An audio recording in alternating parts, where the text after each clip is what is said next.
Liga Mahasiswa Nasional untuk Demokrasi, LMND, Bali menggelar diskusi publik, kasino, alternatif pendapatan daerah Bali, di Kaiman Resto & Cafe, Renon, Denpasar, Sabtu, 10 Agustus 2024, petang. Diskusi menghadirkan dua narasumber, yaitu akademisi UNUD, Evata Borromeu Duarte dan aktivis sosial, Nyoman Mardika. Diskusi ini untuk menelaah, apakah wacana adanya kasino di Bali merupakan salah satu alternatif sebagai pendapatan daerah yang selama ini ditopang pariwisata, ujar Arya Danyananda, Ketua LMND Bali sekaligus moderator acara. Nyoman Mardika menyampaikan realita di Bali bahwa perjudian seperti sabung ayam atau yang secara budaya Bali disebut tabuh rah itu adalah hal yang lumrah. Namun menurutnya, yang harus jadi pertimbangan serius jika ingin dilegalisasi secara hukum adalah kebermanfaatan kasino untuk kesejahteraan masyarakat umum. Tidak hanya sebatas wacana, ketika ada perlawanan yang dari yang kontra langsung diam. Tidak bisa seperti itu. Dinamika konstruksi berpikir itu harus berkembang. Gagasan-gagasan itu harus diadu argumentasikan. Kalau istilahnya Rocky Gerung itu, jadi argumen harus dilawan dengan argumen, bukan dengan sentimen, kan gitu. Jadi argumen-argumen yang mewacana LMND harus siap dengan argumen-argumennya gitu. Saya juga harus siap dengan argumen-argumen yang memang ketika kita menawarkan tentang setuju atau tidak setuju dengan kasino. Jangan ya abaikan, kalau orang yang sentimen pasti banyak yang sentimen terhadap itu. Tapi bagaimana argumen harus dihadapi dengan argumentasi-argumentasi yang memang dengan logika berpikir ya, bukan dengan hal-hal yang kalau berbicara keyakinan, sekali lagi keyakinan ya sudah final gitu loh. Nah ini yang mungkin udah berapa menit? Masih bisa ya? Ya ada hal-hal yang secara, tadi saya sudah bicara tentang yuridis, ada peraturan perundang-undang yang melarang tegas tentang proses perjudian, kasino bagian daripada proses. Tapi tidak mengabaikan hal-hal yang sosiologis maupun yang antropologis dalam kultural, kebiasaan-kebiasaan masyarakat Bali yang tetap harus kita gulirkan karena ya kalau orang umum biasanya hidup juga berjudi gitu. Berjudi dalam pengertian bahwa setiap kehidupan ini ada dinamikanya tersendiri. Hal-hal yang wajib kita ketahui adalah bagaimana membangun konstruksi berpikir nalar publik, nalar kalau kita sebagian besar di sini adalah orang Bali, bagaimana orang Bali membangun sebuah nalar publiknya dengan argumentasi-argumen, dengan logika-logika berpikir yang memang argumentatif. Gitu. Kalau kembali kita berbicara tentang kasino, nah kalau tentang kasino, saya mungkin agak sedikit terganggu dengan tor yang diberikan oleh LMND gitu. Kasino bagian dari destinasi wisata baru gitu. Bagi saya enggak. Jangan ke sana di bawah. Gitu. Di bagian dari destinasi wisata. Sama dengan ya nanti ada hal-hal yang sensitif nanti bisa terjadi kalau dia bagian dari. Tapi mungkin yang dimaksud adalah bagaimana kasino ini bagian daripada wacana publik harus ditawarkan kepada publik gitu loh. Apakah dia akan berkembang hanya sebatas wacana yang sudah dari awal yang saya katakan tadi bahwa dulu juga ada wacana pembangunan kasino, sekarang lagi muncul. Gagasannya adalah bagaimana agar proses perjudian atau kasino-kasino gelap, gitu, proses legalisasinya diwujudkan agar ada income yang bisa didapat oleh daerah. Tujuannya adalah seperti itu, secara positivis kita berpikir adalah seperti itu. Tapi apakah dia akan menjadi destinasi pariwisata baru? Ini pertanyaan kita juga ya. Karena mungkin banyak juga orang asing yang apabila kasino itu terwujud misalnya di satu kebetulan misalnya berandai-andai ini ada di kawasan Nusa Penida misalnya. Atau kalau di daerah Denpasar mungkin di Serangan misalnya. Nggak tahu Gus Yoga setuju enggak. kalau di Serangan. Ada hal-hal yang memang ya kebetulan Nusa Penida adalah daerah tourism, daerah pariwisata. Dilengkapi dengan kasino, mungkin dia bagian daripada destinasi yang perlu dikembangkan. Mungkin seperti itu logika berpikirnya. Gitu. Jadi tidak hanya menikmati alam, tapi dia juga bisa menikmati hal-hal yang sifatnya ya memang yang bagi tamu ada khusus berjudi, yang setelah berjudi mungkin ya, lah itu berwisata dan sebagainya. Itu mungkin yang dimaksud dengan kasino sebagai bagian daripada pengembangan destinasi pariwisata baru. Karena di tornya saya lihat seperti itu. Nah ini bisa diperdebatkan. Tapi sudah ditolak, bukan ditolak, sudah dikritisi oleh Menparekraf ya. Jadi Sandiaga Uno tidak benar bahwa akan ada kasino di Bali. Sudah diklarifikasi oleh Sandiaga Uno langsung. Tetapi jangan berhenti sampai di sana, walaupun seorang pejabat negara menyatakan itu, teman-teman ya tetap menggulirkan isu-isu semacam ini. Mungkin ada hal yang mungkin kita benar.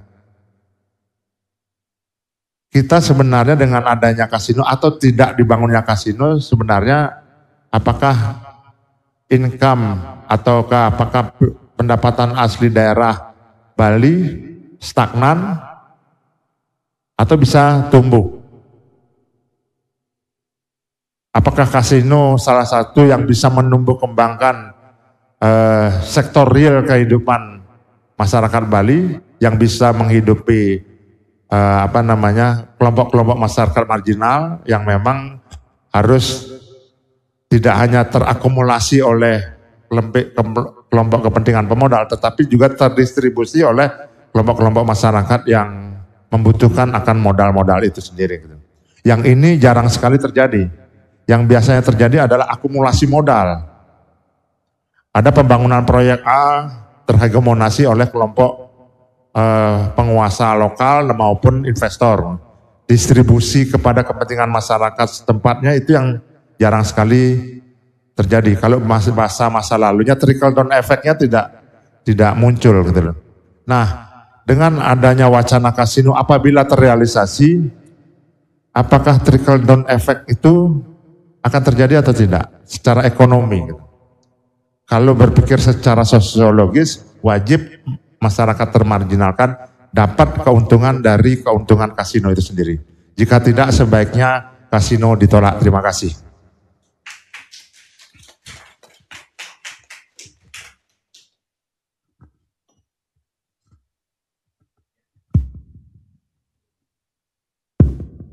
Tes.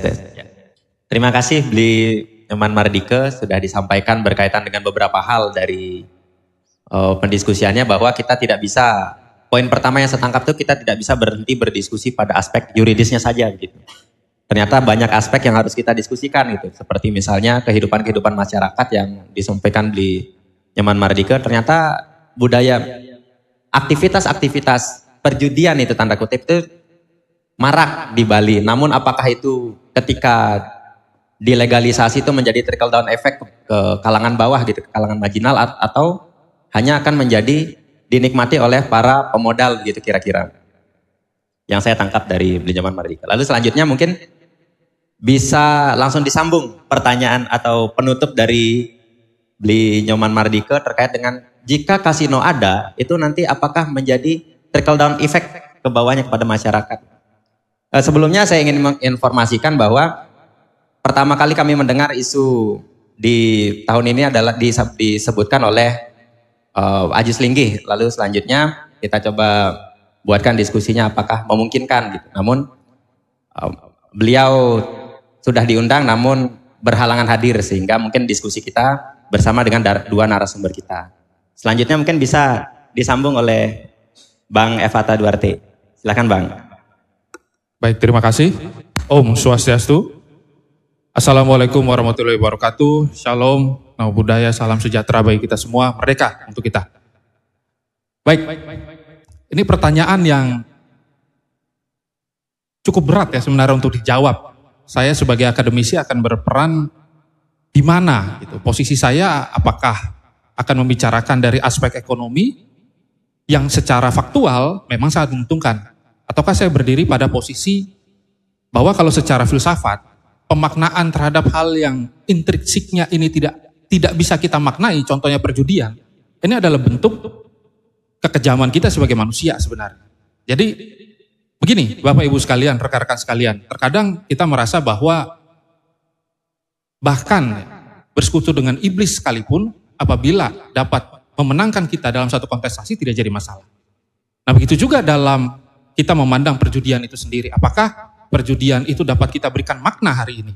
Tentu ini adalah bentuk kematian dari pemaknaan disampaikan oleh Nietzsche. Kenapa saya masuk dari ranah filsafat dulu? Agar kita jelas ini. Ini kan kita berupaya semaksimal mungkin untuk merubah regulasi agar kasino ini legal. Sedangkan kalau kita melihat dari unsur hukum Indonesia yang sila pertamanya sudah sangat jelas ketuhanan Maha Esa, secara teori lex superior derogat leg inferiori jelas di sana bahwa memang yang namanya praktek-praktek yang bertentangan dengan nilai-nilai keagamaan itu tidak diperbolehkan sama sekali di Indonesia. Dan Bapak Ibu perlu ingat bahwa hari ini para calon-calon pemimpin bangsa dan para calon-calon pemimpin Bali nanti ke depannya juga kebingungan mengartikulasikan bagaimana keberlanjutan Bali. Yang notabene hari ini mengalami banyak kebocoran ekonomi dari banyak sisi. Ya, salah satunya yang ingin ditangkap adalah dengan membuat perjudian offline dalam tanda kutip kasino. Tetapi apabila kita sama-sama mengetahui bahwa urusan merubah regulasi bukan problem, tetapi urusan pengaturan bagaimana nantinya kasino ini dapat dinikmati oleh seluruh elemen masyarakat, ini yang perlu kita garis bawahi bersama. Karena jujur saja Bapak Ibu sekalian, dengan pendirian kasino yang mungkin tidak tepat posisinya, andai kata nanti ada kasino di Bali, ini tentu akan menimbulkan kecemburuan sosial lebih parah. Dan ini akan menimbulkan konflik horizontal yang lebih buruk lagi ke depannya. Karena bagaimanapun industri pariwisata kan industri yang bisa di overeksploitasi sedalam-dalamnya. Tidak jadi masalah gitu.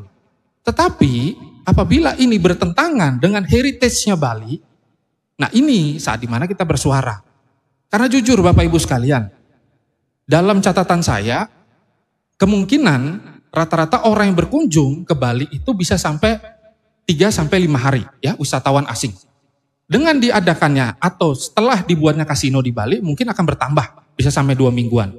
Tetapi apakah pemerintah sudah siap untuk membangun satu sistem yang baik, pengawasan yang ketat, regulasi yang bisa diterima, dan kecerdasan masyarakat sendiri untuk memahami bahwa isu ini adalah isu untuk kepentingan bersama. Tidak bisa pastinya. Kalau menurut saya akan bergerak dalam sisi pesimistik ya. Bahwa hal seperti ini tentu akan sangat terlalu dipaksakan hari ini. Dan ke depannya selama Indonesia itu konsisten dengan aturan-aturan hukum yang ada. Dan bahkan tadi sudah disampaikan oleh Pak Mardike, jelas sekali. Dan saya akan menambahkan juga bahwa pemerintah ini bergen politiknya dengan cara pemberantasan judi. Terus tiba-tiba kita masuk dengan satu isu bahwa ini adalah kepentingan bersama. Nah, maka tadi saya sampaikan di awal bahwa pemaknaan terhadap satu hal yang buruk itu adalah salah satu bentuk ya kekosongan daripada kita sendiri untuk tidak memahami pemaknaan itu sendiri. Ya, jadi contoh misalkan kita merasa bahwa prostitusi itu perlu kita lokalisir, tetapi nyatanya akhirnya tumbuh subur. Ya, terus juga dengan judi. Ya gimana ini kan ada judi online, daripada lari duitnya keluar harusnya kita regulasi. Ya, tapi kalau kita regulasi, ini tentu akan menimbulkan efek atau sliding back yang tentu akan membuat presiden kita bersama juga mungkin akan dinilai tidak konsisten. Ya, saya kira harapan besar kita bersama adalah negara ini konsisten. Konsisten terhadap apa tujuannya? Tujuannya jelas bahwa kita harus menyelamatkan masyarakat. Karena Bapak Ibu sekalian, dalam berapa buku yang saya baca dan juga dalam berapa laporan-laporan yang saya baca, apabila kita membiarkan praktek perjudian ini ada, kita harus ingat bahwa perjudian ini kan kalau dalam gambler teori, menang 5 kali, kalah 15 kali gitu loh. Ini gimana logikanya apabila itu dijadikan satu pembenaran. Selanjutnya, saya melihat bahwa contoh misalkan ada berapa negara, Jerman ya, Finlandia, Swedia, Swiss, ya, dan bahkan negara-negara maju, sampai tadi negara tetangga kita juga, bahkan Timor Leste juga ada ya praktek-prakteknya, tetapi masih dalam aturan yang masih abu-abu ya. Jadi masih diregulasi, tidak diregulasi, regulasi, tidak diregulasi. Tetapi apakah Indonesia sudah mempersiapkan badan pengawasan terkait para pecandu judi ini? Yang sekarang mau direhabilitasi bersama, ini adalah kognitif manusia yang bersifat impulsif tadi, Bapak Ibu sekalian. Kita merasa bahwa ketika kita main, kemungkinan kita menang ini tinggi. Padahal kemungkinan untuk kita menjadi miskin semakin besar juga. Apakah negara tega ya untuk memiskinkan masyarakat yang notabene dalam hari ini itu masih berteriak bersama gitu loh. Untuk kemerdekaan, financial freedom dan lain sebagainya gitu loh. Nah, ini yang perlu kita ketahui bersama agar kita terbuka matanya dan mulai melihat bahwa isu ini adalah isu yang memang sedari dulu sangat memberikan manfaat ekonomi. Harus diakui, bahkan saya pun masih mendengar istilah PAITO, SDSB, ya. Bahkan di Bali juga ada dulu mesin 88 kalau nggak salah ya di daerah Sudirman, ya. Jadi hal itu tidak luput karena saya masih berada dalam generasi seperti itu. Tetapi Bapak Ibu sekalian, dengan kita membiarkan hal itu dinikmati oleh masyarakat yang sebenarnya bukan menjadi sasaran kita adalah penjahat itu sendiri gitu. Dan saya menjamin bahwa tidak mungkin ini hanya dinikmati oleh wisatawan asing. Karena controlling kita, ya kita tahu sendirilah gitu. Kadang-kadang perlu evaluasi dan regulasi yang bagus. Ya, ini mungkin bahasa saya bisa Bapak Ibu siratkan sendiri. Dengan kebocoran-kebocoran yang terjadi, maka saya tidak yakin apabila kasino ini menjadi jalan terbaik ya untuk Bali ini ke depannya. Ditambah ada problematika yang muncul nanti ke depannya. Misalkan nanti akan ada pertempuran-pertempuran ya, pembangunan lahan-lahan baru dari kasino ini sendiri yang mungkin tidak bisa dibangun di Bali Selatan. Misalkan Bali Selatan ini kan sudah terlalu stuck dan macet Bapak Ibu sekalian. Kita mau ngomong seperti apapun, kadang-kadang saya kalau sebagai turis berpikir bahwa saya datang ke Bali ini mungkin satu kali dan besok gak mau datang lagi. Karena apa? Macetnya sudah luar biasa, kita sudah stuck dan kita hanya menawarkan Bali Selatan terus-menerus. Kalau kita taruh di Bali Utara sudah siap tidak? Kalau misalkan tidak diterapkan di Bali Utara, di Bali Barat atau di Bali Timur, apakah hal yang sama juga akan terjadi atau tidak? Ya saya kira kurang lebih akan sama saja. Karena bagaimanapun Bapak Ibu sekalian, tadi sudah saya sampaikan, Bali ini itu punya heritage, Bali ini punya histori. Ya meskipun dalam catatan histori, tadi barusan saya baca juga, bahwa dalam kitab-kitab ya, para leluhur kita, biasanya perjudian ini diselenggarakan untuk acara rekreasi dan seremonial kerajaan. Tetapi tidak untuk keseharian. Nah sekarang kalau kasino ini ada keseharian gitu.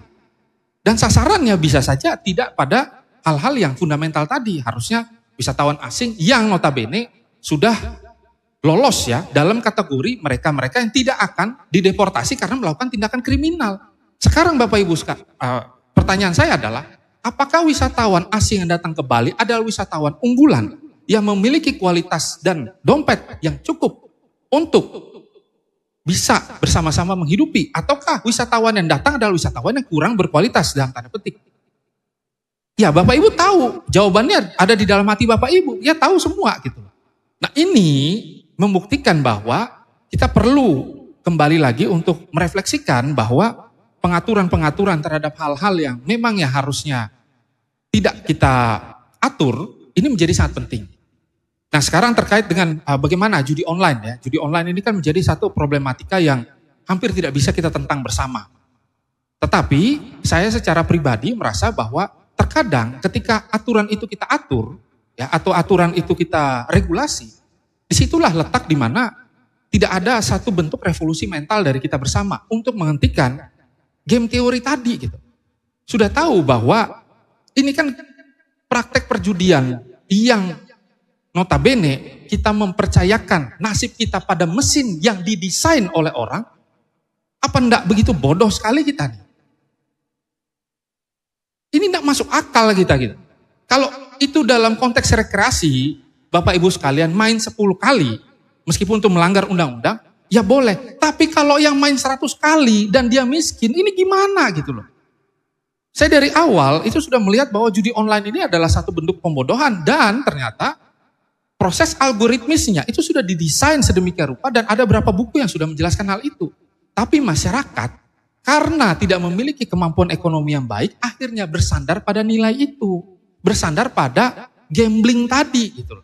Dan sekarang kalau itu berdiri di Bali, ya kita tahu bahwa kita hari ini berteriak banyak sekali penjajahan-penjajahan bentuknya macam-macam di Bali. Terus kita mendukung salah satu bentuk yang lebih baik lagi gitu. Dalam tanda petik bagi mereka yang oligark. Gitu. Nah ini kan gawat gitu untuk kita semua. Ya saya kira jangan absurd lah kita ya dalam posisi ini. Kita jangan merasa bahwa hari ini karena mungkin tidak ada yang kita percaya. Sehingga kita merasa bahwa ya bersekutu dengan hal-hal yang seperti ini juga tidak jadi masalah. Lebih baik daripada kita mengalami kerugian. Tetapi apabila ada upaya-upaya untuk diversifikasi ekonomi Bali yang lebih baik dan tidak bergantung pada wisata, itu terobosan. Saya akan dukung dan mungkin teman-teman semuanya juga akan dukung. Tetapi hari ini kita hanya bergantung pada pariwisata.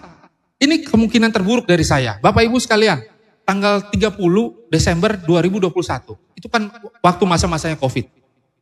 Bayangkan, waktu itu saya memberanikan diri ke Kuta. Pada saat waktu itu tidak ada satu kendaraan pun yang lewat. Dan Bapak Ibu perlu ingat bahwa hari ini dunia itu kalau secara geostrat dan geopol itu dalam kondisi perang government to government, military to military. Yang artinya kemungkinan akan ada perang yang membuat nilai pariwisata di seluruh dunia shutdown itu ada. Kalau kita membangun itu dan tiba-tiba ada perang terjadi, ini adalah monumental kerugian terbesar dari kita semua. Dan kita harus akui itu, bahwa hari ini tidak ada satu bentuk yang benar-benar tetap. Semua tuh osiliasi dia berubah bentuk terus. Karena dunia dalam kondisi ketegangan politik yang begitu mengerikan sekali. Dan kalau ada penciptaan virus yang baru, ya sama-sama kita baku lihat semua. Karena kita nggak bisa buat apa-apa, kita hanya berserah pada pariwisata gitu loh. Pertanian kita tidak hidupi, pengalihan lahan dan konversi makin menggila dan lain sebagainya. Terus industri kreatif juga kita tidak hidupi ya, yang akhirnya menyebabkan kenapa kita berpikir bahwa kasino ini harus diregulasi dan kasino akan menyelamatkan kita semua. Padahal mungkin kita hanya bermain dalam nilai-nilai impulsif tadi. Mungkin itu saja yang saya dapat sampaikan agar kita bisa diskusikan, karena di depan-depan saya ini guru-guru saya juga, rekan-rekan saya yang saya ajak diskusi, dan di samping saya ini ada senior saya. Terima kasih Bapak tadi sudah menyampaikan, kiranya umur panjang perjuangan, tetap hidup akal sehat. Tuhan memberkati.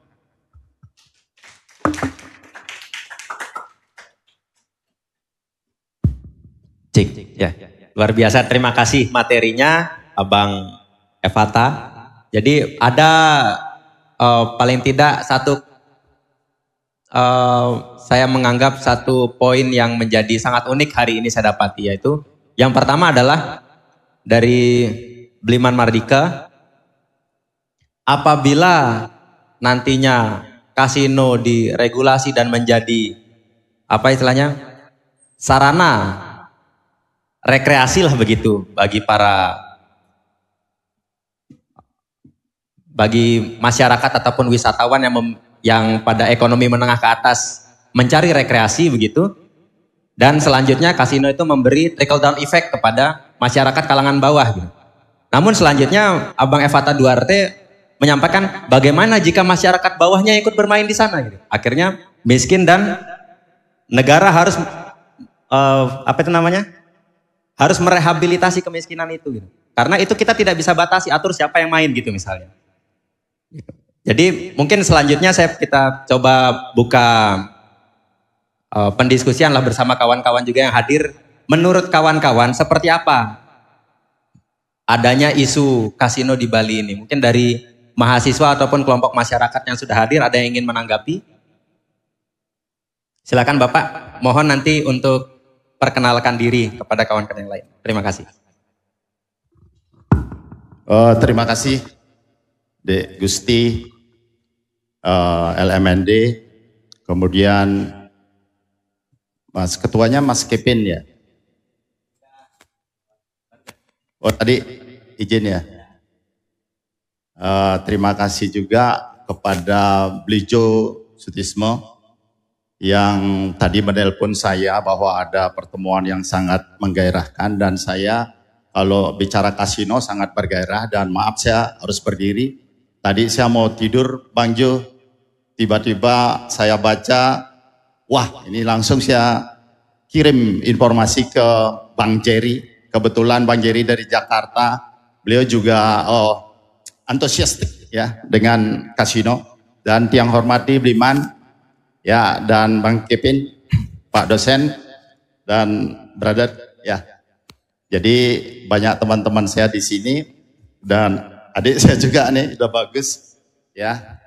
Jadi perkenalkan, nama saya Resmiasa dari Sesetan. Saya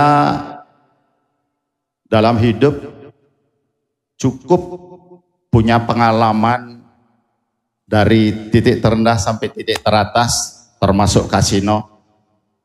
Saya 2008 DPRD Kota Denpasar dari PNI Marhanisme, kemudian jadi ketua pencak silat Prabowo Subianto di Bali, dan maju, dipaksa Prabowo untuk maju jadi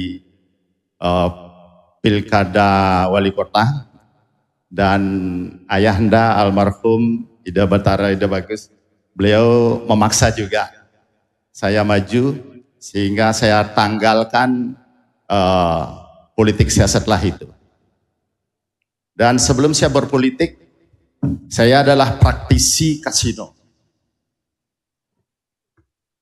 Ya, saya praktisi. Saya ngambil kuliah dulu teknik mesin UNUD. Saya juga ngambil kuliah BPLP.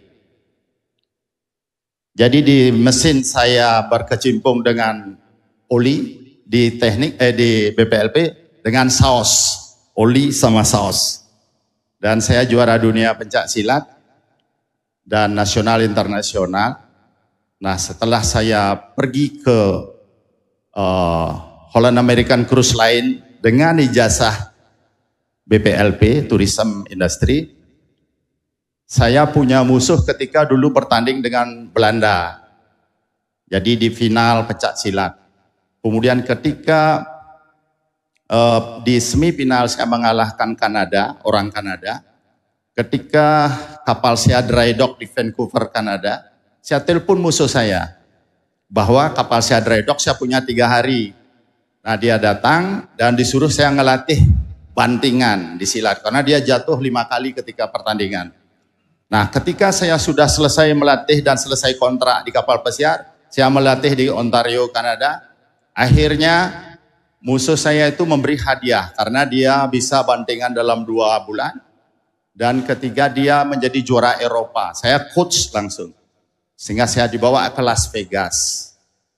Nah, dulu saya adalah bodyguard Mas Sigit Haryanto Soeharto. Dan di Vegas saya bertemu dengan beliau tanpa kesengajaan. Dan istrinya dengan beberapa jenderal besar. Dan di situ saya bekerja di restoran. Satu-satunya restoran Indonesia yang menjual sate itu adalah orang Surabaya sebenarnya. Tapi dia sudah menjadi warga negara Amerika. Nah, dari situ dengan praktisi judi di situ, akhirnya saya dikirim pulang oleh big boss saya untuk membuat kasino di sini. Akhirnya saya datang menghadap kepada berkoordinasi, tanda kutip, akhirnya buka. Namanya Harimau Club, bertempat di depan Pulau Serangan. Dan sayalah yang pasang badan di situ untuk kasino. Itu alasan saya tidak tidur siang ini karena Mas Jo bilang LMND lagi gelar diskusi. Jadi saya bergairah. Terima kasih. Jadi saya sangat bergairah dan saya orang yang paling setuju dengan pernyataan Linggih. Dan kalau tarik ke belakang 2002, saya juga yang mengurusi dengan Bupati Klungkung. Ya. Di situ sudah dikeluarkan rekomendasi untuk izin integrated and amusement. Amusement ini kan bersenang-senang, amusing asal katanya kan. Nah, kemudian di situ basicnya kita mencari izin prinsip membangun hotel. bintang 5 plus. Di dalamnya ada izin pendukung, yaitu Integrated Amusement, Entertainment and Amusement. Dan kalau kita mengacu kepada legal aspect, ada izin yang namanya ketangkasan. Tadi disebutkan oleh Bliman sudah ketangkasan itu pernah digelar di Genteng Biru, di Sudirman, kemudian di Tuban, ya kan? Dan itu memang betul kata Pak dosen, banyak yang melarat. Ya, betul. Saya tidak setuju adanya ketangkasan-ketangkasan, tidak setuju saya. Yang saya setuju adalah high-end community. Orang-orang yang berduit besar. Kalau kita lihat sekarang geopolitik dunia, adanya perang Eropa Timur. Ini mereka bingung sekarang mencari tempat tinggal dan lain sebagainya. Kita kembali lagi, ini tidak bisa apple to apple dengan Tajen, nggak bisa. Apple to apple dengan ketangkasan yang sudah ada, nggak bisa. Jadi ini sesuatu yang beda, high end. Dan tidak pernah adik-adik tidak akan bisa mampu main. Tidak akan bisa mau. Kemudian kalau kita sanding dengan 303, pasal 303, bukan 308 beli. 303 itu 3 unsur. You see. Unsur pertama, ada orang yang bermain, ada alat yang digunakan, ada mata uang. Nah, kita sekarang legal standingnya ya. Terus apa yang saya lakukan di situ? Di Harimau Club. Kita buat mata uang itu kita ganti dengan koin. Chip. Chip merah 1 miliar, chip biru 500, chip kuning 100 juta. Apakah adik-adik bisa main? Nggak ada. Dan kita selektif. Walaupun ada orang Indonesia masuk, nggak boleh. Ini khusus Korea. Dan kemudian sistemnya bagaimana dia Korea ini memanage? Pertama, misalnya Gusti ini orang Korea, saya notaris. Mas Jerry ini adalah bandar. Gusti main, mau main berapa duit nih? Rumah di Gade, rumah. Oke, saya notaris nih. AJB gantung. Diketahui nih. Dibekalin sampai di sini gratis 1 miliar pertama, malam pertama. Habisin itu. Udah gratis tuh dapat 1 miliar. Main nih, koin ini. Terus Bijo jadi tukang catat nih. Oh, ini Gusti menang, kalah. Ini langsung online ke Korea. Nah, setelah seminggu dia di sini, udah selesai main, jadi dikalkulasi, tanda tangan, video, semua. Kalau menang, rumahnya balik sampai di Korea, dapat duit lagi, sesuai kemenangan ini. Ya kan? Nah, kalau kalah, senilai berapa rumahnya, segitu dipotong, sesuai appraisal. Nah, jadi tidak ada kena ini.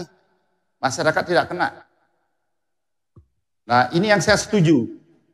Yang sesuai aturan di masing-masing kasino itu. Kemudian kalau kita nyebrang sekarang ke Genting Island, Lim Kok Tai, Big Boss, sudah sempat ke sini ketemu saya. Kemudian dia minta yang dulu namanya di Tanah Lot, apa namanya Tanah Lot hotelnya? Yang di Pura, sebelah Pura. Yang milik Abu Rizal Bakri, kemudian diambil sama Pak Ari Suta. Nah, itu hampir kita buat. Waktu itu bupatinya Bliadi Wiryatamo. Kita udah observasi semua. Nah, ternyata jarak juga harus dihitung. Kemudian di Bali ini, Pulau Bali, tidak bagus untuk ambil daratan. Harus pulau. Kita punya Nusa Penida, Nusa Lemongan yang bagus. Lemongan sudah ada segitiga emas, boots bisa. Tapi untuk pemainnya harus helikopter. Gitu. Jadi tidak ada yang terganggu. Kemudian konsep Genting Island dari Lim Kok Tai bagus. Investor ke sini kita bajak dia dengan 60% untuk PAD. Hasil 60% untuk PAD. Jadi, tapi sebelumnya kita kasih dia kemerdekaan. 60% untuk investor. Caranya ya. Setelah sudah BEP, 60% untuk daerah. Nah, dengan syariat Islam dia bisa melakukan itu di situ dan seluruh trotoar bagus, semua bagus, gedung-gedung bagus, sosial, pasum, semua bagus. Gitu. Dan itu makanya saya ingin mendorong ini. Bila perlu saya yang bawa investor. Sekian, terima kasih.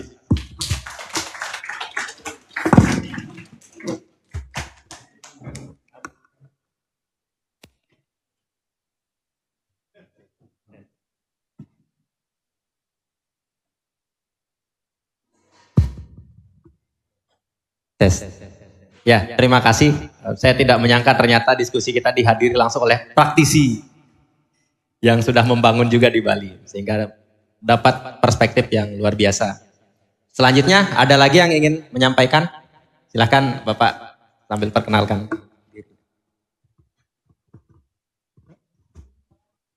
Saya duduk aja ya. Saya Darmawan, biasa dipanggil Darmo. Aktivitas lebih ke freelance ya. Saya kemarin diundang sama Ian. Berapa hari yang lalu? 2 hari yang lalu kalau nggak salah. Wih, saya tertarik banget. Wah, menarik ini. Menarik ini soal diskusi kasino. Saya mau datang ini ada 2 pertanyaan dalam saya mau datang ini. Pertanyaan pertama, kenapa isu ini muncul ketika kita lagi bingung? Salah satunya saya lah, bukan. Saya lagi bingung, kita sedang mau ada pemilu lagi apa enggak sih? Itu satu, untuk di daerah. Kalau di nasional fix, pemenangnya adalah Prabowo. Dan kemarin kan kita bareng sama teman-teman memang mensupport Prabowo ya, karena kita menganggap perlu ada perubahan. Coba yang di kekinian setelah ada pengumuman pemenang, mau melangkah ke pilkada, muncul isu ini. Saya agak bingung kok muncul ya kasino. Tapi oke lah, nggak masalah.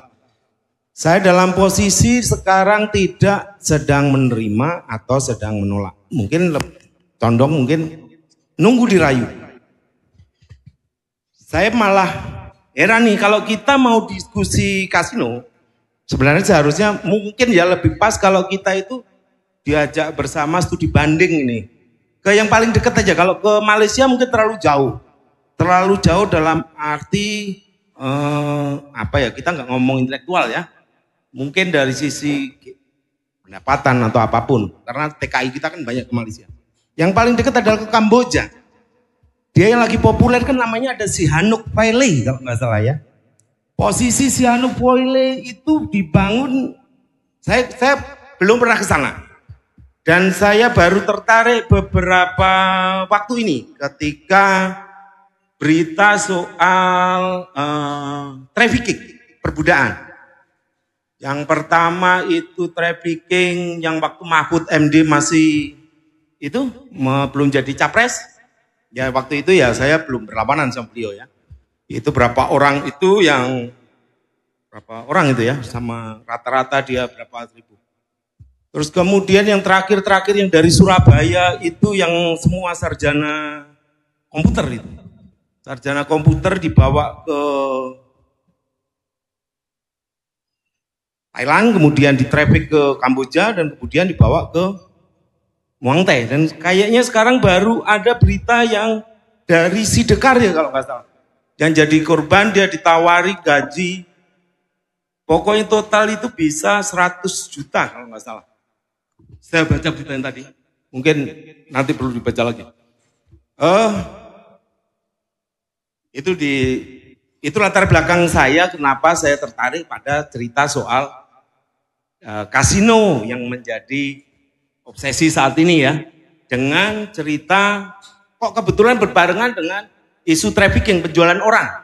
Ini zaman Orde yang katanya 4.0 ya. Kita sudah harus takut pada AI. Ternyata kita sedang menghadapi perbudakan yang kalau saya orang Kristen. Jadi di zaman Nabi Musa dulu perbudakan itu orang boleh sebelum itu orang itu boleh memelihara. Kita baru sekitar di Indonesia ya ketika Hindia Belanda menggantikan VOC. Jadi di awal-awal abad 19 ya perbudakan itu dilarang. Jadi orang dulu itu orang yang lemah itu boleh dipelihara. Kayak kita punya kucing, kita anjing, biasa kita beli di pasar. Kalau seandainya kita orang kuat, itu era perbudakan. Dan itu udah berapa ratus tahun yang lalu, sekarang masih ada. Itu salah satu yang menjadi latar belakang saya melihat soal cyanophylle itu. Kemudian dari itu saya merhatiin YouTube-nya, TikTok-nya. Oh menarik juga. Di sana itu pekerjanya banyak yang dari Indonesia. Pemainnya banyak yang dari Indonesia. Pengusahanya banyak yang dari Indonesia. Sampai ada yang banyak ini di sana itu ada hiburan. Memang saya juga belum pernah ke kasino ya, makanya saya pengen satu kali ada lah yang ngajak untuk studi banding ya. Di sana itu ada pekerja DJ, jadi mungkin ada diskotik ya. Kalau kita lihat Kamboja itu kan dia di sana itu suku Khmer, suku Karen, suku Hamong yang memang dulu dari pertentangan antara komunis dengan Amerika ya, Vietcong itu kalau kita lihat film Rainbow. Saya belum masuk ke sana lagi dulu, mungkin saya latar belakang biar saya lebih enak ke pertanyaan seberapa pentingnya kita saat ini ngomong kasino. Itu saya latar belakang kenapa saya tertarik, saya pengen menceritakan soal cyanophylle sama kasinonya, sama impian kita soal kasino. Kalau soal kehebatan, soal daya guna, karena judulnya ini kan untuk pendapat, judulnya ini si Pak Ian, sebentar aja, lupa aku. Bentar, Pak Ian. Ya pokoknya untuk pendapatan lah, belum kebuka, susah nyari. Untuk pendapatan, alternatif pendapatan. Oke, itu di Kamboja, saya buka juga akhirnya, kok apa sih cyanophylle ini? Saya bukan orang akademisi, saya udah jarang di kampus, latar saya memang antropologi, jadi mungkin yang dibilang, tadi yang diceritakan dipaparkan oleh Pak Mar sama Pak dosen tadi saya setuju banget. Itu bagian dari judi ya, judi itu bagian dari jadi impulsif atau mungkin ya bakat atau DNA kita. Dan di Tajen pun kalau Gilbert Goethe bilang kan kalau di negara teater Gilbert Goethe itu ya memang bagian dari pengkanalan agresi. Jadi dulu raja-raja itu karena dia namanya juga raja, namanya juga orang kuat, punya sumber daya, dia harus ada pertarungan. Nah kalau pertarungan itu kan mengakibatkan korban jiwa dan segalanya. Nah untuk meminimalkan itu adalah diganti dengan tajen. Itu tafsir dari Gilbert Goethe di negara teater. Itu jadi saya setujunya di tingkat itu. Jadi kalau kita ngomong kultural, kalau ngomong dogmatis, saya nggak tahu ya. Saya tidak sebegitu mau itu. Kalau dogmatis lebih ke pribadi aja. Oke, kita balik ke cyanophylle tadi. Itu dibangun ketika sehabis perang Amerika tahun 50-70 kalau nggak salah itu infiltrasi Vietnam ke Kamboja ya. Terus Kamboja kemudian itu ada semacam menanjung apa teluk bulan kalau nggak salah istilahnya itu dulunya hutan. Cuma kemudian dipakai pendaratan kapal-kapal Amerika untuk mensupport senjata-senjata yang melawan jadi Khmer Merah ya, yang melawan infiltrasi, nggak tahu Khmer Merah atau apa, saya kurang detail juga. Yang jelas itu untuk pendaratan dari pasukan Amerika untuk melawan komunis waktu itu. Jadi singkat cerita begitu, kemudian setelah terjadi peperangan sampai tahun 70-an, ada investor, ada Prancis, mungkin barengan sama Nusa Dua ya, pembangunan Nusa Dua jadi destinasi pusat apa namanya, semacam kondominium pariwisata ya, apa istilahnya saya secara pariwisata mungkin ada istilah tertentu di situ. Itu hampir sama di daerah Sihanouk itu kan dulunya juga dari hutan, dari kerajaan kecil karena perang terus kemudian miskin, penduduknya nggak ada yang memang miskin-miskin karena cuma ada kelompok nelayan pinggir pantai. Di situ dibangun galangan kapal sama perhotelan. Cuma kemudian perkembangan lebih lanjut sampai sekitar 2001. Sekitar 2000-an lah. Berbarengan dengan jalur sutra ya. Jalur sutranya Cina. Itu Sihanouk Vale dijadikan sebagai pusat tadi apa namanya itu? Kasino. Di situ ada rencananya ada sekitar 150 atau berapa. Lebih dari 100-an, dan di situ kemudian memang tumbuh apa namanya? Bangunan-bangunan, jalan-jalan yang halus dan cuma dalam perkembangan berikutnya ketika dilanda Covid ya, karena itu investasi gede, awalnya itu aku cerita ini, makanya cerita karena tidak pernah ke sana. Cuma lihat dari video dan lihat apa, dan video yang framingnya sangat kuat. Ya mungkin teman-teman yang mungkin di sini bisa sharing, bisa bercerita juga nanti apakah framing yang tangkep ini seperti itu apa enggak, mungkin saya akan koreksi lagi. Di situ terlihat bangunan-bangunan tinggi, banyak-banyak SDM sampai. Cuma ya memang benar SDM yang dimasuk ke sana, SDM lokal sangat kurang, kebanyakan dari luar daerah-daerah Kamboja itu. Terus kemudian tadi kemudian pada masa Covid itu ternyata nggak tahu saya hitungan ekonominya bagaimana, sehingga dianggap tidak BEP atau apa, sehingga terjadi di situ banyak bangunan tua, banyak lantai-lantai bertingkat yang kosong. Dan akhirnya Sihanouk Vale dikenal juga sebagai kota kasino yang sangat bebas, dan kedua dikenal kota hantu.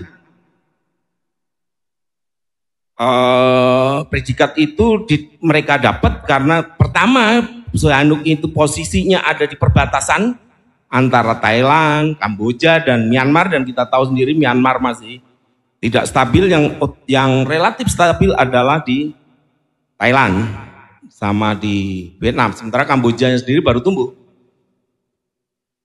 Itu cerita soal tadi gambaran besar mimpi yang indah kasino. Benar, dia Kamboja itu baru sekitar 70 kalau sampai sekarang nggak sampai 2000 sampai sekitar 15 tahun.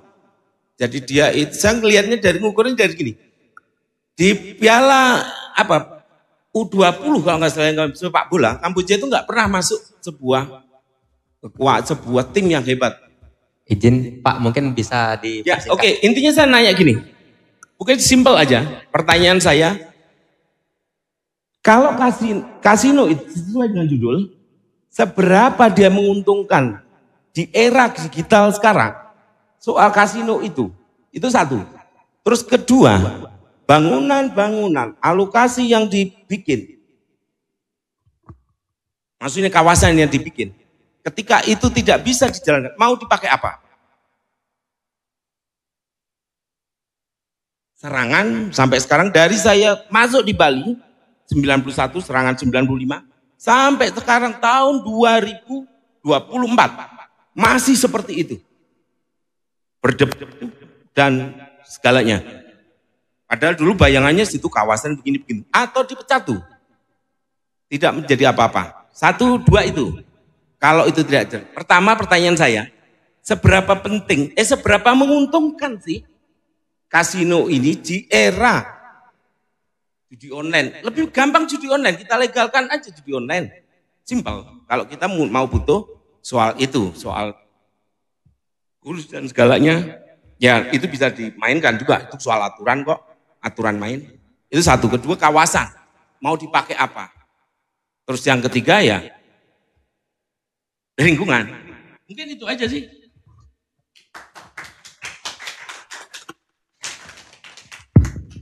Cek. Ya, terima kasih untuk dua pertanyaannya. Mungkin izin saya selaku moderator untuk mencoba mengarahkan ya diskusi kita. Karena sebelumnya mohon maaf izin saya jeda dulu.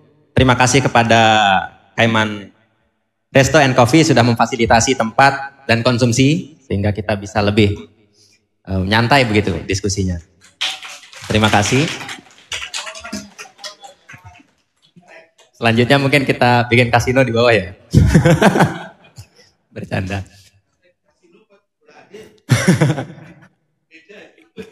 Ya, tapi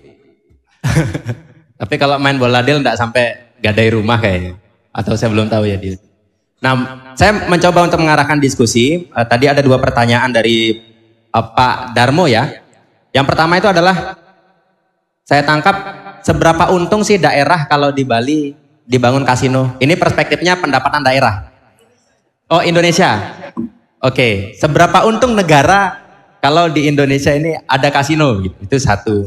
Lalu yang kedua, jika alokasi itu alokasi daerah untuk dipusatkan sebagai pusat kasino begitu, apakah akan berlanjut atau nanti akan terjadi seperti Kamboja diceritakan gitu. Dikenal sebagai kota kasino juga dikenal sebagai kota hantu gitu karena tidak bisa dikembangkan lagi gitu. Kira-kira dua pertanyaannya. Mungkin saya mencoba untuk meminta pandangan dari praktisi dulu mungkin.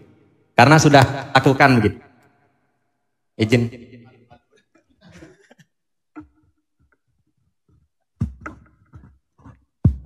Terima kasih Dek Gusti dan Beli Darmo ya. Seberapa untung sih ya Indonesia ini kalau kasino. Jadi disandingkan dengan kegagalan Kamboja ya. Ketidakberhasilan. Ya. Jadi tadi saya sempat menyampaikan bahwa kita harus sasar market high end community. Kemudian saya terpaksa buka kartu nih ya. Di Harimau Club di tempat saya,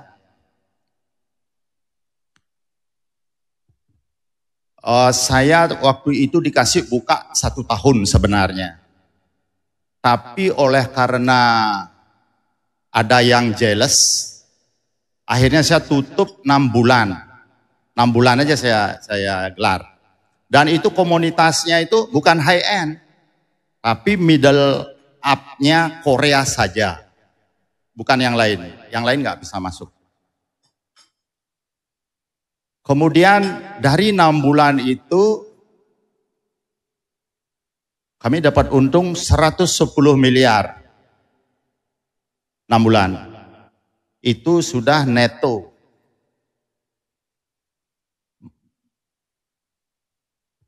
Pemain hadir kontraknya dia itu 2 minggu.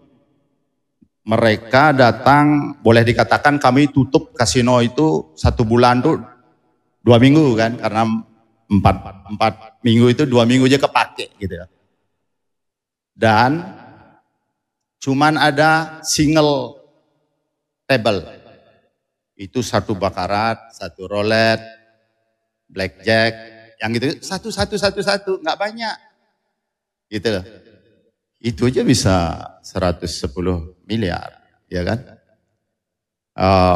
Kemudian kalau saya jalan-jalan di Las Vegas dan saya kerja di situ langsung di restorannya jadi waiter,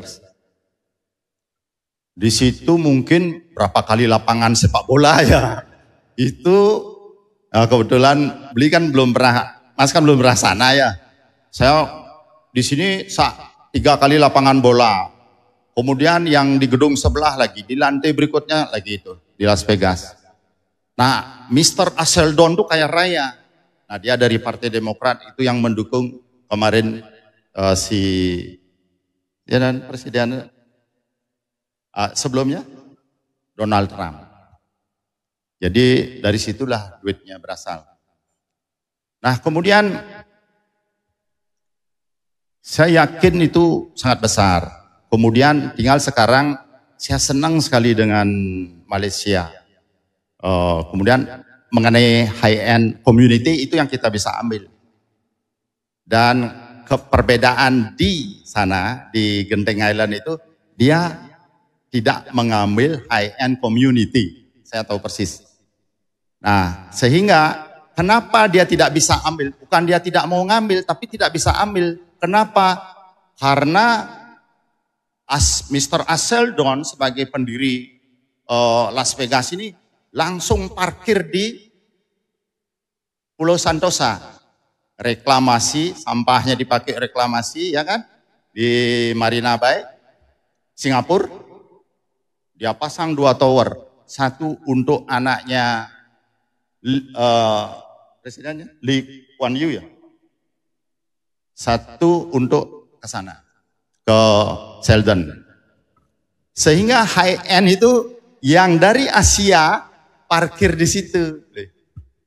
Nah, itu strateginya. Makanya perangnya sebenarnya itu nanti kalau kita buka di Nusa Penida atau di Nusa Lembongan, lawannya itu adalah sebenarnya itu adalah Sheldon.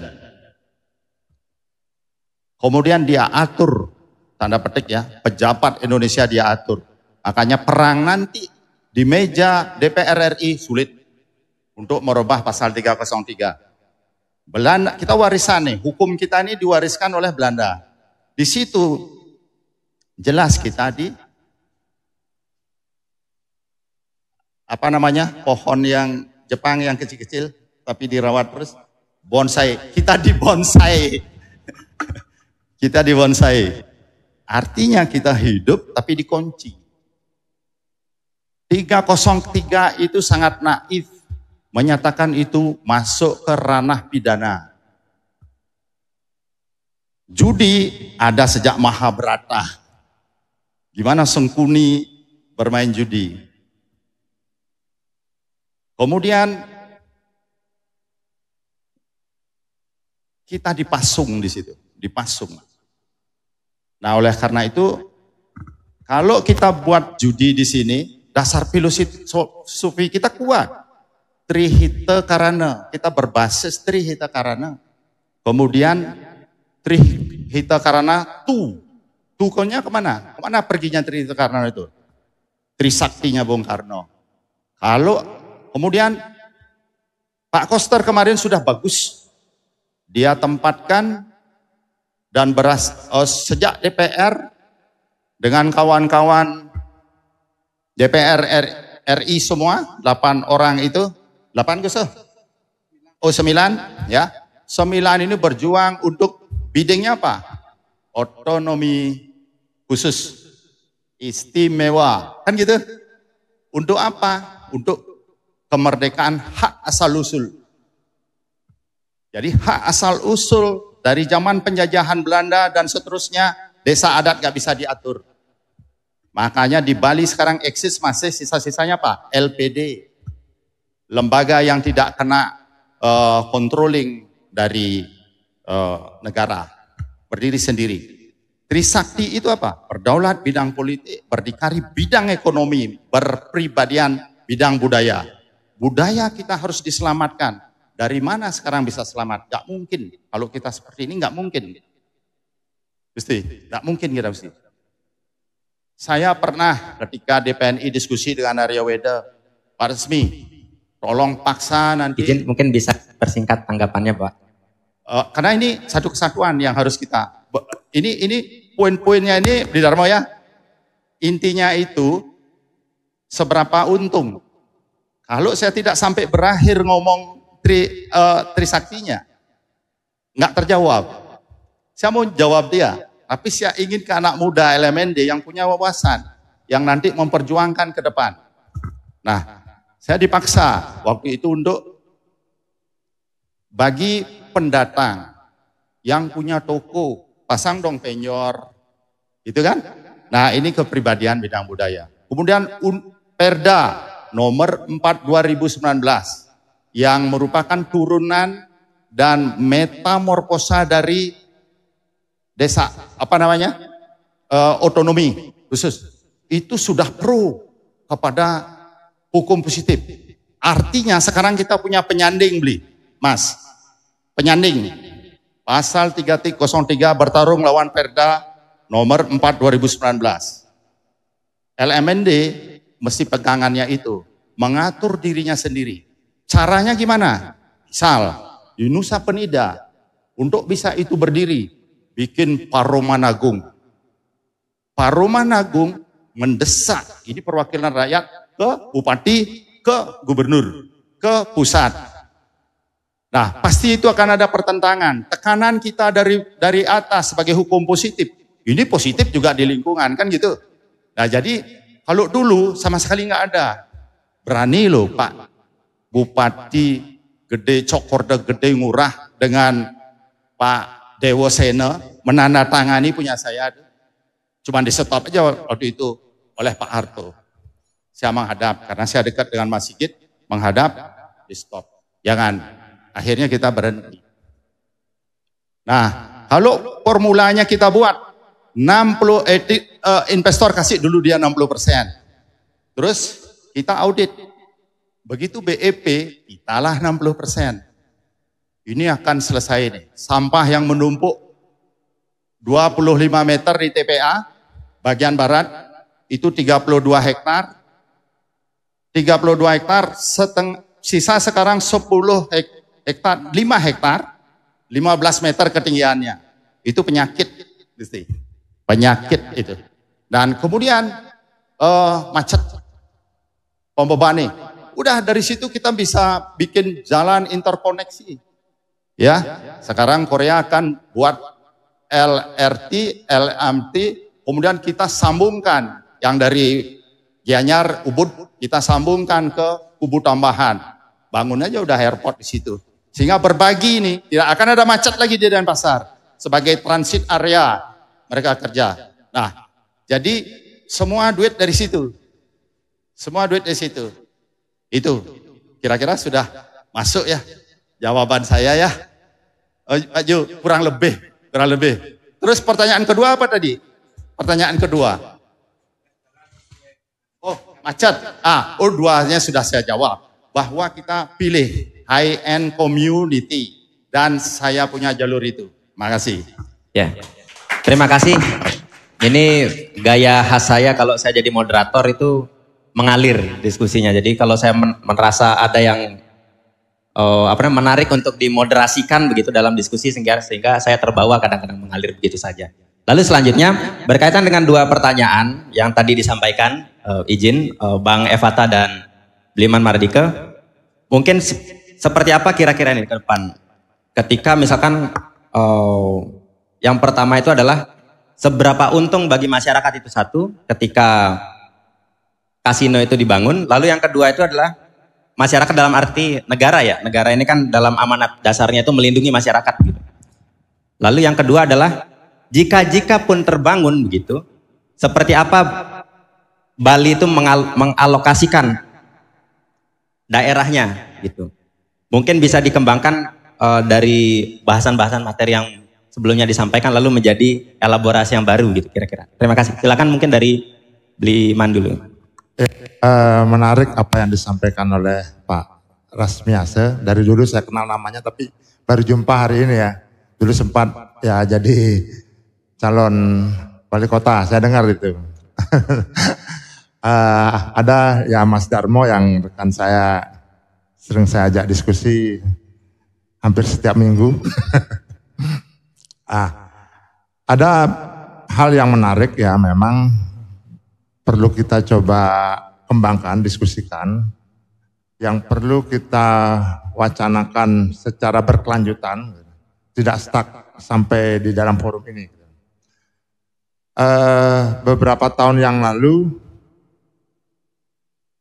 DPRD Kota Denpasar sempat saya mendengar dan saya bicara dengan Sutaja Kumara, pernah studi banding katanya ke Las Vegas. Cuma hasil studi bandingnya itu apa? Nggak jelas. Studi bandingnya ke Las Vegas, wah gagah kan. Saya pikir mau buat kasino di Bali atau di Denpasar, karena yang studi banding itu adalah DPRD Kota Denpasar. Saya pikir mau buat, dalam benak saya, apakah ini mau direalisasikan di Kota Denpasar? Di sanalah saya keluar pertanyaan. Kalau toh memang ada dari sisi kemauan sesuai dengan kebutuhan, bukan keinginan daripada sekelompok elit, tapi kebutuhan daripada Kota Denpasar dalam rangka untuk meningkatkan investasi gitu. Kok tidak pernah ada diskusi publiknya gitu. Nah, ini persoalan, apakah takut dengan pewacanaan kontranarasi gitu. Saya khawatirnya seperti itu. Ketika sudah ada gagasan, ketika ada kontranarasi langsung lemah. Nah, ini kebiasaan-kebiasaan kita seperti jujur saja yang menggagas momentum di akhir-akhir di beberapa hari ini, ya seharusnya forum-forum diskusi ini seperti ini harus dihadiri gitu loh. Harus seperti dari awal, argumentasi lah harus dihadapi dengan argumentasi gitu loh. Ketika punya gagasan seperti itu, tidak selamanya memang apa yang diwacanakan kasino itu selalu daripada sudut pandang yang negatif. Tetapi jika ada argumentasi yang logika yang cukup diargumentasikan, itu pertahankan argumentasi itu. Gitu. Memang kalau kita berbicara tentang hal yang sifatnya yuridis atau sebuah keyakinan, itu kalau itu final ya, kecuali ada keberanian memang dari legislatif kita sepakat enggak yang 9 orang tadi ini gitu loh. Ada enggak keberanian untuk menggulirkan isu perubahan undang-undang yang baru direvisi, Undang-Undang nomor 1 tentang KUHP gitu. Tapi isinya tetap, saya baca isinya tetap, bahwa tetap perjudian itu dilarang. Gitu. Termasuk undang-undang revisi. Nah ini yang memang perlu harus ada ketika proses legalisasi, sekalipun ada Perda 4 2019 yang saya sudah detail membaca itu juga kalah Pak dengan undang-undang Pak. Kecuali ada kepemimpinan lokal yang berani mengambil sebuah tindakan yang ekstrim secara politik. Nah, ya saya itu kata Pak Rasbiasa bukan kata saya. Tetapi ini momentumnya tepat. Secara politik tepat momentumnya. Nah, sekarang apakah itu bisa enggak dimanfaatkan untuk kepentingan menggait isu publik gitu. Atau justru malah nanti menjadi suatu kontra yang dari calon yang bersangkutan, karena mungkin saya tidak tahu apakah masyarakat Bali secara keseluruhan setuju dengan atau kasino atau tidak. Tetapi judi secara menyeluruh yang tadi sudah disampaikan zaman Mahabharata pun sudah ada judi. Tetapi kalau untuk berkasino ria ini,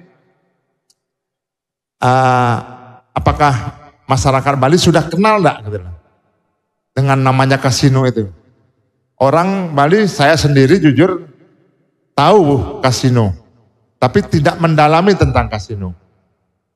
Taunya ya hanya membaca ya film-film Chow Yun Fat yang dulu kan gitu, rajanya. Saya pernah ke kasino itu di Melbourne ya, mana dibayarin, masuknya dibayarin, tapi saya tidak main. Hanya lihat ternyata saya saking tidak ngerti apa-apa, saya foto-foto dimarah-marahin saya. Oh ternyata di kasino tidak boleh foto-foto.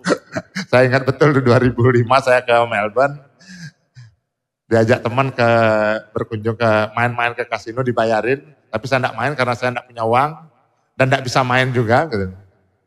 Nah, yang ingin saya sampaikan adalah secara ekonomi hitung-hitungannya, sekalipun Pak Rasmiase sudah ada hitungan, saya belum meyakini hal itu sepenuhnya, jujur aja, karena kita belum ada secara detail secara hitung-hitungan ekonomisnya yang memang betul-betul dihitung oleh orang yang memang serius melakukan sebuah kajian terhadap itu. Gitu. Kalau toh memang ada wacana seperti itu, harusnya ada cost yang keluar untuk menghitung itu dampak ekonominya secara keuntungannya maupun ada aspek-aspek lingkungan yang melatar belakangi itu. Gitu. Nah ini yang harus harus ada semacam ilmu studi kelayakannya lah, gitu. Studi kelayakannya. Nih yang ekonomis maupun momentumnya adalah pilkada ini. Gitu. Momentum pilkada, ada enggak keberanian yang fundamental yang dilakukan oleh para calon gubernur atau wakil gubernur, calon wali kota atau wakil wali kota, bupati dan wakil bupati. Apa tawaran-tawaran seorang politisi yang anaknya Demer ini berani enggak menawarkan itu ke Partai Golkar misalnya? Dia kan dari Partai Golkar. Gitu. Berani enggak Golkar mewacanakan ini? Gitu. Nah, mewacanakan dan juga mengusulkan. Terlepas dari aspek yuridis ya, yang tadi KUHP dan sebagainya itu kan sudah. Tapi ketika ada kepemimpinan yang ada, kalau kita membandingkan, lagi saya membandingkan dengan Ali Sadikin ya, gitu. Itu ada keberanian, memang dia powerful dalam Jakarta itu harus dibangun dengan modal yang memadai gitu.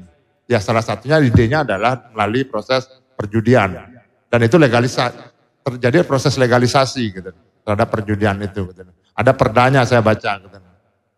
Permasalahan perdanya itu benar secara yuridis atau tidak itu urusan lain. Yang penting ada keberanian secara politik. Gitu. Kalau di Bali seperti apa? Saya tidak berani menjawab apakah ada pemimpin Bali ke depan yang berani punya gagasan untuk mengadakan ini. Gitu. Untuk mengadakan, kalau memang itu disetujui oleh publik Bali, gitu. Kalau itu, tapi perdebatannya akan panjang pasti, panjang kali lebar. Gitu. Tapi nggak masalah, gitu. Wacana semacam ini jika itu dalam perspektif yang logika positif yang kita ambil dari munculnya wacana kasino ini, ya jangan lagi muncul seperti beberapa tahun lalu muncul. Tapi ketika Pak Rasmiase sudah merealisasikan, tiba-tiba yang menggagas pun tidak berani muncul. Iya kan, yang menggagas. Tapi mungkin sudah ada kasino-kasino ilegal, ya mungkin ya. Isunya sih ada katanya. Ya, oh banyak, isunya ada. Tapi daripada legalisasi, bersembunyi, kenapa tidak diinvestasikan? Diinvestasikan. Persoalannya tadi, masalah legalisasi ini, apakah desa adat, misalnya tadi kalau ngacunya Perda 19, tapi Perda 19 rasanya tidak memungkinkan untuk berani melegalisasi tetangga. Saya nggak yakin Pak, saya nggak yakin desa adat kita gini. Apalagi ya ada hal-hal yang memang harus kita coba secara kultural. Ini perlu semacam argumentasi yang harus kita coba. Kultur masyarakat Bali memang adalah kultur yang memang ketika ada logika berpikir positif dan itu bisa diterima oleh kelompok masyarakat dan sangat menguntungkan bagi yang tadi saya sebut adalah kelompok masyarakat yang termarginalkan, yang trickle down efeknya ketika zaman Pak Harto dulu ya. Kan bahasanya Pak Harto selalu trickle down effect gitu. Dan itu terjadi, saya tidak berani meyakini, kemungkinan itu proses-proses logika berpikir itu bisa dikembangkan. Yang perlu kita ingat bahwa kalau masalah lokasi, di Bali sudah ada Perda RT/RW. Dan tidak ada alokasi khusus tentang perjudian. Itu persoalan. Sekarang Perda RT/RW pun sedang banyak dipersoalan. Gitu. Kawasan stop over misalnya di Kintamani dan beberapa tempat itu Bangli tidak menyetujui. Tapi perdanya bunyi ada kawasan stop over. Gitu.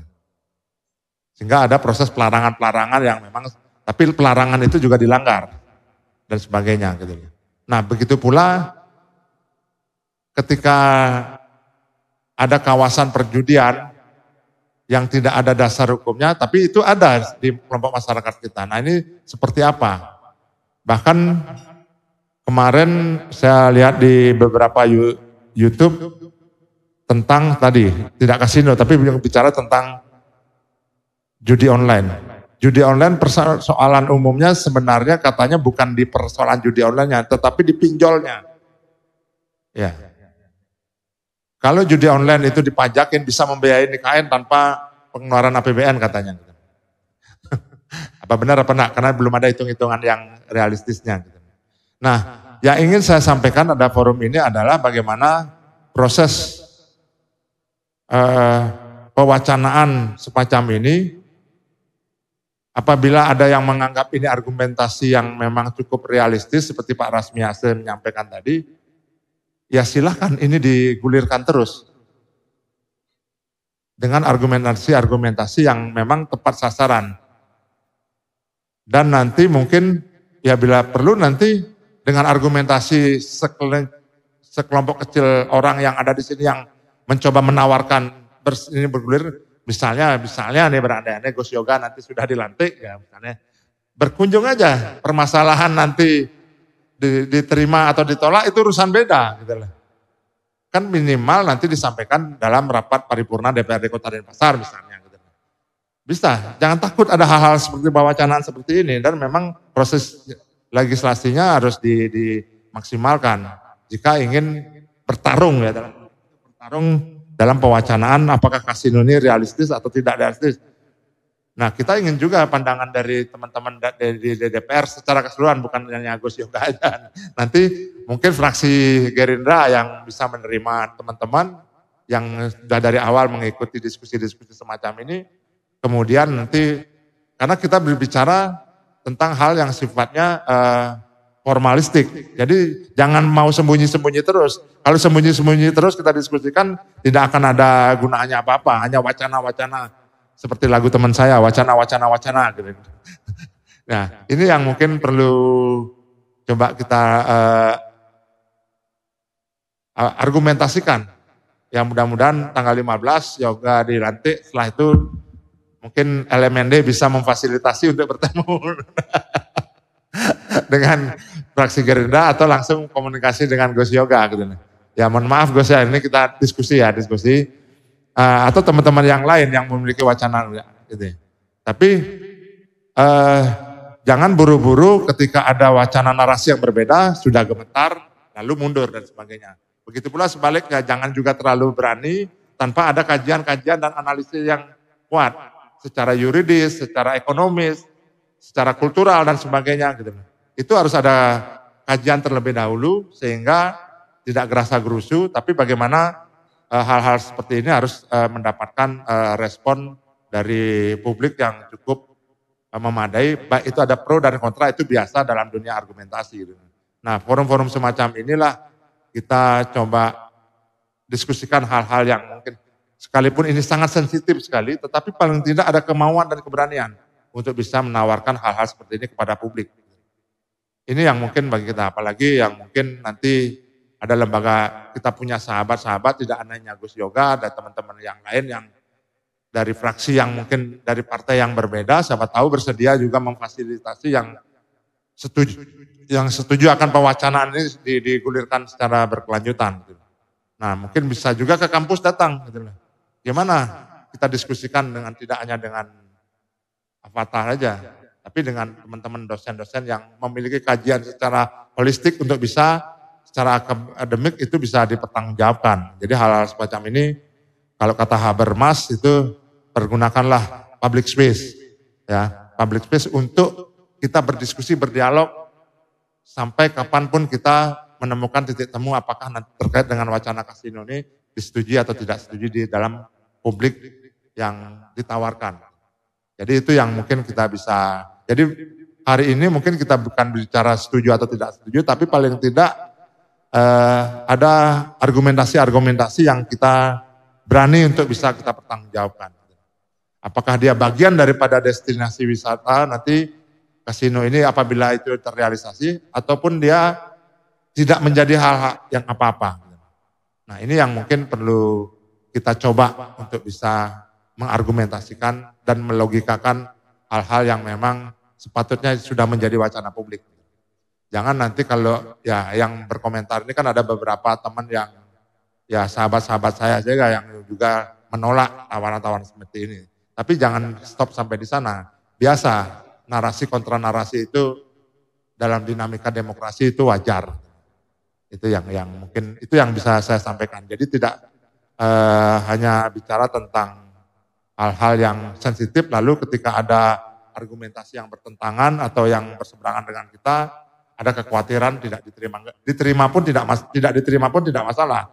Karena yang penting ada kemauan ketika wacana ini sudah dilontarkan, ya teman-teman LMND juga bisa, tidak hanya LMND, teman-teman yang lain juga bisa memfasilitasikan. Bila perlu nanti datang ke Pak Sukarjawa, Pak Dekan FISIP ya, agar FISIP memfasilitasi perdebatan ini ya. Kan menarik jadi menjadi wacana diskusi tentang kasino. Nah, menarik kan? Atau Fakultas Hukum Udayana, ya Fakultas Hukum Udayana, tawarkan secara legalistik seperti apa, termasuk dari apa bisa Perda melegalisasi tentang hal ini gitu. Nah, jadi ini tidak kita berimajinasi gitu ya, tapi realistis konkret kita bicara tentang hal yang substantif. Gitu. Bisa dalam aspek kajian politik, bisa kajian yuridisnya atau hukumnya, atau mungkin ke FIB misalnya juga, aspek sosial budayanya dan sebagainya. Nah ini yang mungkin perlu tawaran-tawaran yang memang kita harus berani menawarkan hal seperti itu. Mungkin dari saya seperti itu, terima kasih. Terima kasih, luar biasa jawabannya Bli Man Mardika. Lalu selanjutnya ke Bang Evata, izin mengingatkan reminder kembali bahwa tadi dari peserta sudah ada tanggapan dan pertanyaan begitu, yaitu pertama tanggapan tentang dari Pak Rasmi, itu tentang high end community. Lalu yang kedua ada pertanyaan juga dari Bapak Darmo, itu terkait dengan seberapa untung negara apabila ada kasino, dan selanjutnya alokasi terkait dengan posisi kasino di Bali itu seperti apa dan apa resiko-resiko tentang alokasi itu ke depannya untuk belajar dari kondisinya Kamboja begitu kira-kira. Mungkin langsung disambung Bang. Ya, baik. Ya saya izin melanjutkan ya. Dan saya juga ingin mengucapkan terima kasih untuk Bapak Rusmiasa ya. Beliau sangat berani, berikan tepuk tangan. Luar biasa. Pernyataan-pernyataan beliau, bagaimana beliau memahami betul ya. Untuk membangun satu kasino bahkan beliau tahu gitu. Sampai pada teknis-teknis yang fundamental juga beliau tahu dan mitigasinya seperti apa. Dan saya juga tertarik dengan pertanyaan kedua ya. Kita ini kan sekarang di era digital. Apakah masih konkret itu kasino yang berbentuk offline? Oke, pertama saya ingin memaparkan ya terkait PAD di masing-masing daerah. Ini dalam data yang saya dapatkan, contoh Kabupaten Badung kan 90% ini pariwisata. Tahun 2023 data ini betul atau tidak, tapi data yang saya dapatkan kurang lebih 5 triliunan. Ya. Dengan tadi spesifikasi pariwisata. Terus kalau di Gianyar jelas ya, di sana jualannya karya seni. Pendapatannya tidak sebesar Badung, tetapi ada yang dijual, ada produk. Nah sekarang kita membicarakan ya terus Tabanan, ya terus Bangli dan lain sebagainya. Ada diversifikasi lah yang muncul gitu dari masing-masing kekhususan daerah. Terus kita akhirnya masyarakat bertanya nih, dengan adanya kasino, solusi jalan cepat ini apakah membuktikan bahwa pemimpin daerah itu tidak inovatif untuk berpikir secara kritis bahwa masih banyak cara-cara atau upaya-upaya. Saya bukan orang kantian ya yang pokoknya kalau bilang tidak, tapi saya standing pointnya biar Bapak punya pandangan yang berbeda gitu. Dalam posisi hal ini saya melihat bahwa kalau misalkan ini menjadi kontra narasi yang menjadi presiden buruk, tadi seperti yang saya sampaikan, kasino kalau boleh kita sampaikan kebenarannya intersubjektif, tidak salah. Dalam sisi apapun fakta itu netral gitu loh, tidak bisa gitu. Tapi kalau kita bawa dalam diskusi perdebatan ya dia akan berkembang menjadi satu hal yang berkaitan dari heart to heart, dari kognitif sampai ke afektif gitu. Jadi saya melihat bahwa situasi ini memang begitu sangat sulit. Dan bahkan siapa bilang saya juga tidak berpikir kalau sebenarnya BUMN harusnya atau dari kementerian khusus ya itu mulai mengatur judi online secara legal. Dalam artian itu harus diatur dan hanya boleh satu institusi di Indonesia yang mengatur judi online. Itu hal tergila yang saya pikirkan. Daripada ini barang bocor. Dan ini terjadi di banyak negara. Ternyata contoh misalkan di Makau ya. Di Makau itu judi offline boleh, judi online tidak boleh. Nah kita tahu bahwa di Indonesia ini masyarakatnya itu begini Bapak Ibu sekalian. Kelas ekonomi di Amerika itu kan jelas. Ya, kalau kita klasifikasikan ada 3. Tapi kalau di Indonesia miskin sekali, kaya sekali gitu. Jadi enggak masuk gitu loh, dalam artian kalau saya berbicara secara posisi ya, ini nggak bisa gitu loh. Ketika kita paksakan sama seperti negara-negara yang mungkin memiliki blueprint hingga ratusan tahun gitu. Kita ini kan ganti kekuasaan, ganti kebijakan. Ya takutnya. Nah ini saya juga berpikir nih. Takutnya ketika rekan-rekan anggota dewan sudah membawa ini dan nanti terpilih adalah pemimpin yang tidak menyukai hal ini, halnya sama juga akan ada kerugian dari sang investor. Ini maka dari tadi saya sampaikan, kalau semua itu diatur, badan regulasi pengawasnya ada, ya kan? Terus masyarakat itu tadi seperti disampaikan Pak Mardika jelas tahu ya bahwa akan ada nih kasino. Kasino itu bukan di dalamnya, saya nggak tahu ada tajen apa enggak. Tapi kayaknya tidak ada tajen. Tidak mungkin di dalam itu ada tajen. Mungkin atau kekhususan Bali ada kasino, di dalam kasino ada tajen. Enggak mungkin gitu ya. Ya pasti ya bakarat tadi ya. Terus ada blackjack dan lain sebagainya. Bahkan tadi saya dengarkan jelas sekali ya, hanya dengan berapa meja itu keuntungannya miliaran. Dan itu solusi yang akhirnya ditawarkan hari ini. Tetapi kembali lagi, tadi saya sampaikan ini tentu memerlukan satu pendekatan yang komprehensif dan juga langkah-langkah yang konkret. Karena contoh misalkan kita bicara korupsi gitu, korupsi kan nggak bisa ditentang gitu. Tapi kalau misalkan kita ada solusi pragmatis ya maka akan berubah. Nah begitu juga dengan hal ini, hal yang terburuk sekalipun kalau diatur secara pragmatis, detail, ya seperti tadi itu udah jelas. Kalau ini untuk high end, ya untuk high end tourism, bukan untuk yang level-level entry itu, atau yang keliling-keliling mall dan tidak belanja apa-apa gitu. Ya, hanya cuci mulut ya itu hak asasi manusia. Saya bercanda ya, jadi jangan tersinggung ya. Saya juga begitu, ya. Gitu. Tapi kembali lagi untuk kasih ini kan dapat menjadi satu solusi ya bagi Bali. Tetapi solusi ini tentu bukan satu-satunya. Itu dia yang ingin saya garis bawahi. Solusi ini cukup berbahaya apabila tidak kita seriusi dan kita gali serta kita bidas dengan sangat-sangat detail. Karena jujur di banyak negara bukan malah keuntungan yang terjadi seperti tadi Snokville ya. Itu tadi saya juga baca datanya gitu. Ternyata di sana negara itu akhirnya kalah oleh kekuasaan yang muncul gitu loh. Jadi negara tuh kalau dalam istilah politik ini pseudo state, ada negara dalam negara. Dan Bapak Ibu sekalian, saya enggak dengan semangat ini menyampaikan Bali itu berbeda, tapi historinya Bali ini beda. Andai kata ada satu pulau yang tak berpenghuni di Indonesia, itu barang dibangun, bisa kalau Bali ini akan sangat kerepotan, atau mungkin mungkin kajian saya kurang jauh ya, atau mungkin di beberapa wilayah tadi itu bisa dibangun, maka akan sangat menarik gitu. Ya jadi saya kira kalau memang ada kasino nanti di Bali dan menjadi satu destinasi terbesar di Indonesia ya saya kira kita harus batalkan judi, harus kita senekat itu untuk tidak memperbolehkan judi online agar duitnya masuk ke judi offline.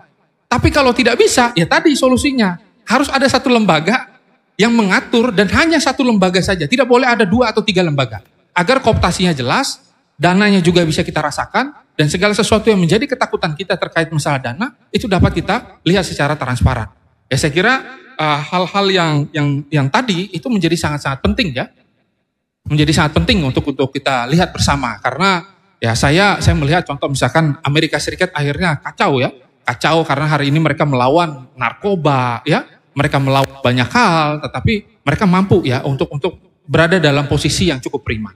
Dan saya berharap kalau misalkan nanti hal ini terjadi, ya saya kira ini tidak menjadi kontra atau hal yang mendegradasi nilai moral dari masyarakat Bali. Karena jujur saja Bapak Ibu sekalian, Bali ini kalau misalkan kita boleh cerita, saya ini kan dari kecil di Bali, saya melihat siapa sih yang tidak kagum dengan kebersihan ya, kebersihan karya seni dari orang-orang Bali.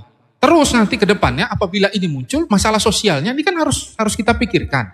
Nggak bisa kita bangun dulu baru kita pikirkan. Itu kebiasaan Indonesia gitu loh. Kadang-kadang bangun dulu pikir terus habis itu penolakan dari masyarakat batal ya, jadinya monumental, nggak jelas. Tadi seperti yang disampaikan oleh dari Bapak siapa mohon izin? Bapak Darmo ya, jelas sekali di sana jadi kota mati gitu dan banyak bangunan di Bali dan saya waktu masih kecil juga betul Pak, saya jalan di Serangan itu nggak jadi kasino gitu.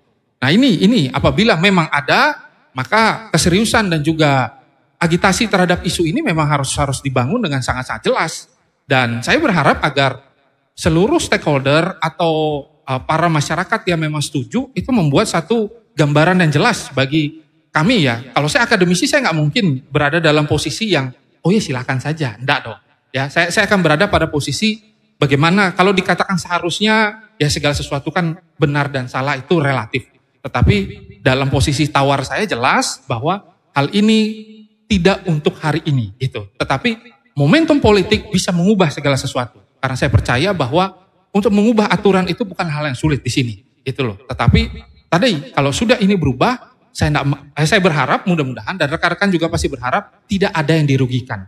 Kalau nyatanya ada yang dirugikan, dan ada pembangkangan dan ada penipuan dari Indonesia terhadap perubahan aturan-aturan yang muncul, ini lebih parah lagi. Bahkan kita menjadi musuh dunia kalau menurut saya. Karena historinya tadi gitu loh. Masyarakat Bali misalnya tiba-tiba Presiden Indonesia yang terpilih next time 5 tahun lagi enggak mau. Ini barang tutup, shutdown pasti. Yakin saya. Karena apa? Karena tadi dari ritme dan saya membaca arah angin Indonesia ini kan memang enggak selalu berada pada satu posisi yang robust atau rigid gitu loh.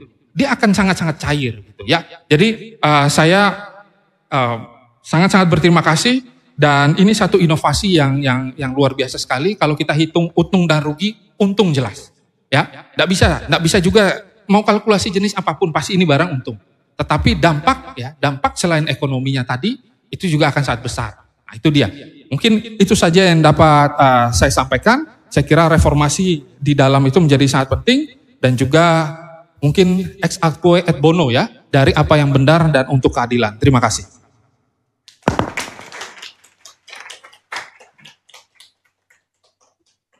Cek. Ya, terima kasih untuk kedua narasumber kita. Mungkin tadi setelah kita mengalami bersamalah diskusi yang kita jalankan saat ini, sepertinya tidak ada kesimpulan ya. Sepertinya tidak ada apakah kita sepakat atau tidak sepakat begitu kira-kira. Sehingga dari Pak Man Mardike memberi motivasi, ayo LMND nanti diskusi lagi. Siap.